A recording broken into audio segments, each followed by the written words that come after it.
October 1 ലിസ്യൂവിലെ വിശുദ്ധ കൊച്ചുത്രേസ്യ പുണ്യവതിയുടെ തിരുനാൾ ദിനം. ആധുനിക ലോകത്തിലെ ഏറ്റവും വലിയ വിശുദ്ധ എന്ന 10-ാം പിയൂസ് മാർപ്പാപ്പയിലൂടെ സഭ പ്രഖ്യാപിച്ച ഈ വിശുദ്ധയുടെ തിരുനാൾ ദിനത്തിന്റെ ആശംസകളും പ്രാർത്ഥനകളും നേരുന്നു. തന്നിൽ എരിഞ്ഞിരുന്ന ദൈവസ്നേഹ അഗ്നിയാൽ സ്വർഗത്തിന്റെ പൂന്തോട്ടത്തിൽ വിശുദ്ധ ചെറുപുഷ്പമായി പ്രശോഭിക്കുന്ന വിശുദ്ധ കൊച്ചുത്രേസ്യയുടെ ജീവിത വഴികളിലൂടെ നമുക്കൊന്ന് സഞ്ചരിക്കാം.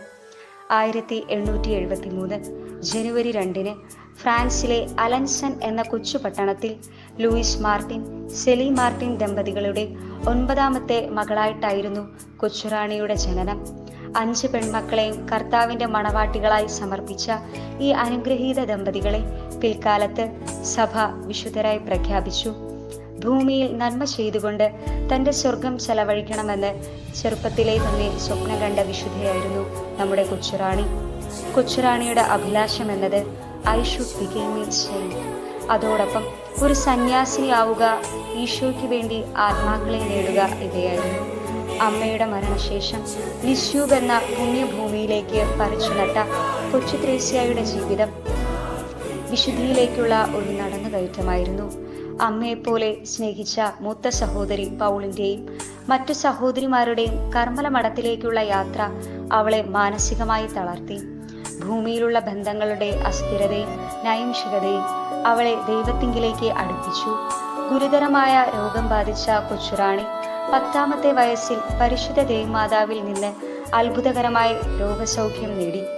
ഈ സംഭവം അവളുടെ ജീവിതം മുഴുവൻ സ്വാധീനിച്ചു. പ്രഥമ ദിവ്യകാരുണ്യത്തിന് ശേഷം ഈശോയുമായി ഉരുകിച്ചേർന്ന് കൊച്ചുറാണിയുടെ വാക്കുകൾ ഇപ്രകാരമായിരുന്നു: വളരെ നീണ്ട കാലത്തേക്ക് ഞാനും ഈശോയും പരസ്പരം അറിയുമായിരുന്നു.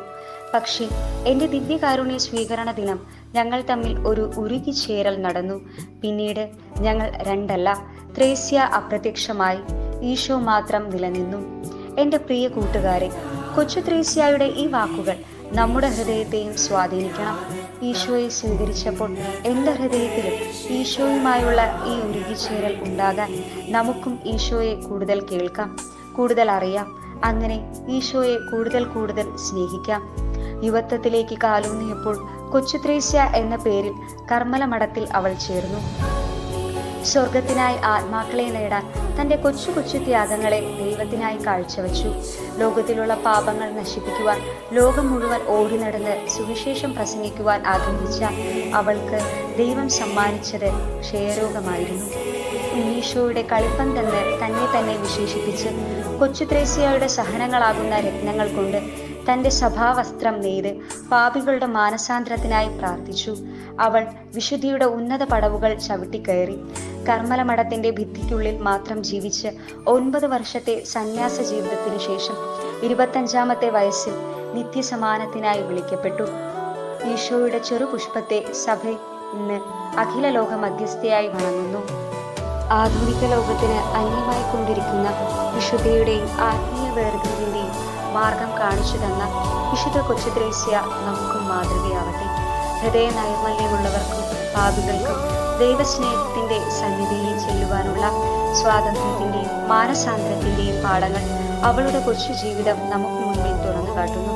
വിശുദ്ധ കൊച്ചുത്രേസ്യയെ പോലെ ചിരിച്ചും ചിരിപ്പിച്ചും സ്നേഹിപ്പിച്ചും ക്ഷമിച്ചും സഹിച്ചും എളിമപ്പെട്ടും വിട്ടുകൊടുത്തും നമ്മുടെ ജീവിതങ്ങളെ നമുക്ക് നയിക്കാം.